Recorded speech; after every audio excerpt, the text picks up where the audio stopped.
What's up, wildflowers? It is Monday, March 2nd. Doing our card pull later in the day, so I hope you had a marvelous Monday. So I'm going to do our card pull. I also wanted to let you guys know that there is something blooming for April 1st. If you are on my Facebook, you probably have seen me teasing about starting a cult, which is mostly a joke. But April 1st, we're going to start a online coven for Dandelion Land. So if you are part of our email newsletter, then you already kind of know what's happening. If you're not, send me your email. I'll put you on the email newsletter. But Dandelion Land, our physical location in Indian Orchard, is closing. Our lease is up in April, and we've decided not to renew. So we are going to start an online community. So we're still going to do the moon phases like we do. We're still going to do book club. We're still going to be committing crimes. If you don't know what that is, that's our current events group, in kind of our activism group. And we're still going to be getting together, but we're going to be doing it online. And maybe once or twice a month, we'll do something in person, in mine, or if anybody wants to volunteer to host. So that's kind of news about what's going on. Stay tuned for more details on how to sign up, and stuff like that. So the card we pulled for today is the African Elephant for commitment. And this card is reminding you of the commitment that you made to yourself all the way at birth. So it's not even a commitment that you remember. It's not really talking about a relationship. This is talking about like your soul contract, why you came to Earth, what fire lights you up that you just can't help but do. Those are little glimmers of the commitment that you made. So this card comes to you to remind you of that, to keep you on track. Sometimes the flip side of this card is if things aren't working out for you, those could be the elephant revealing to you cracks in what you're doing now, as opposed to what you promised. Does that make sense? Like if you have veered off of the path, because of course we come with this promise, but we also come with free will. So if you have used that free will to veer off of the path, you are welcome to do that. I always say, you don't have to do any of this stuff. This is just what the universe is telling you would put you on the right path, or the best path according to the universe's plan, because the universe often has a plan different from ours.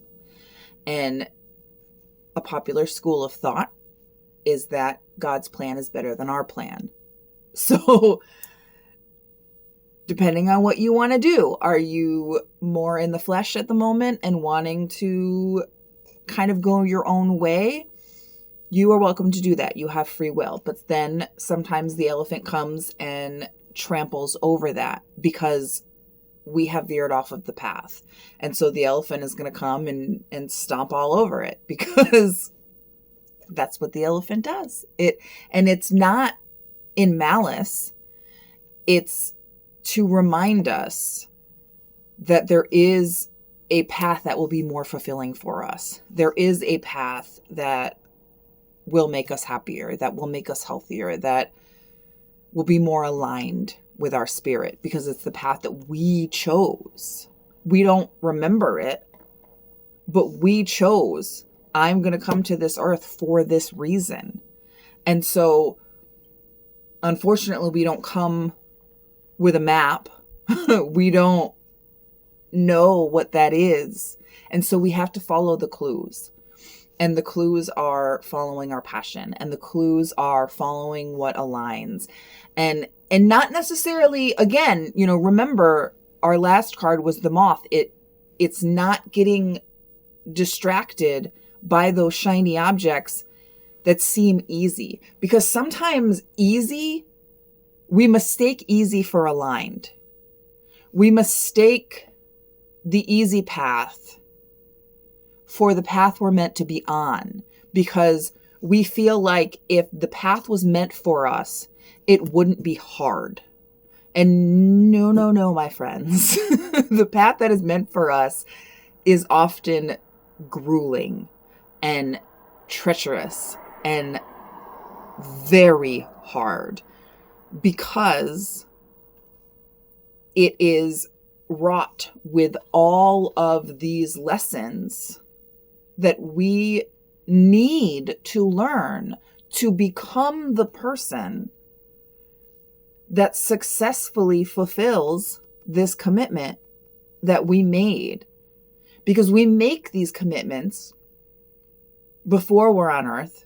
We come to earth and now we're little babies that are helpless and can't do what we promised, right? And we need to be molded into the person that is going to succeed at this commitment. And that doesn't happen with a cushy, easy path. It would be fantastic if it did, but it doesn't.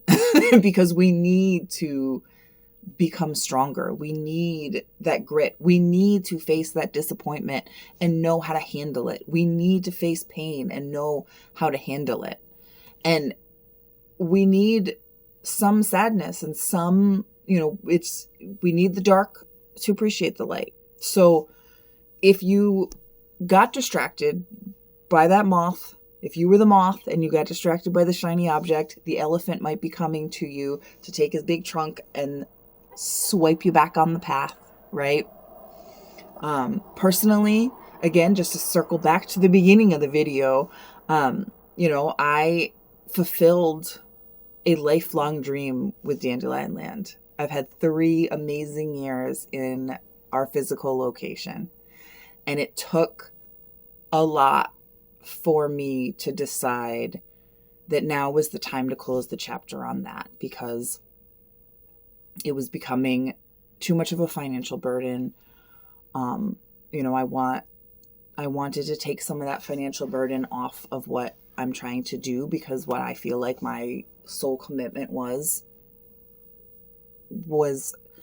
to come and help people to build community and come together and live joyfully and live successful, authentic, amazing lives. And my path on this earth has been figuring out where that fits and what skills I need to learn and what I need to do to help people do that. And so with Dandelion Land, it was such a dream come true to have. I've always had this dream of having this space, and I could never put it into words, right? Because I love books. So I'm like, maybe it'll be a bookstore, and, maybe I'll have a coffee shop in there because it'll smell like books and smell like coffee, and there'll be tables and people will commune. But, I don't really want to do food service, so maybe not that. But it's always been this,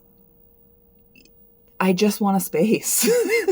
and I got to live that with Dandelion Land, because I had my space and we made it. I remember when we first opened, and Mark was helping us move some stuff in after we had gotten it pretty much set up, and he said, "Are you sure you want it set up like this? It looks like an apartment." And I was like, "It's perfect. That is what I wanted. Was a space that felt like a home, that you were walking in and it felt like a home." And so we had that for 3 years, and it really did feel like an elephant trampling in, and some days still does, to think about the doors closing in less than a month. But